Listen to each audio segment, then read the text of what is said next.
ঢাকার chief metropolitan magistrate আদালতে আত্মসমর্পণ করে জামিন পেয়েছেন চিত্রনায়িকা অপু বিশ্বাস।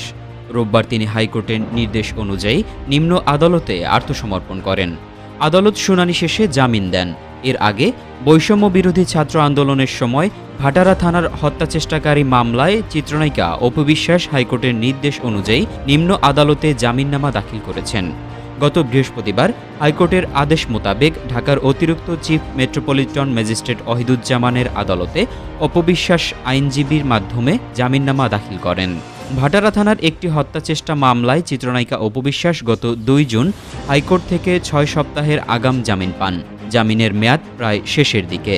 তাই উচ্চ আদালতের নির্দেশ মোতাবেক অপু বিশ্বাস সিএমএম কোর্টের সশরীরে হাজির হয়ে জামিননামা দাখিল করে। মামলার অভিযোগে বলা হয়, 2024 সালের 19 জুলাই বৈষম্যবিরোধী ছাত্র আন্দোলনে এনামুল হক নামে এক ব্যক্তিকে হত্যাচেষ্টার ঘটনায় ভাটারা থানায় সাবেক প্রধানমন্ত্রী শেখ হাসিনা এবং তার সরকারের সংশ্লিষ্ট 223 আসামি করে এ মামলাটি করে।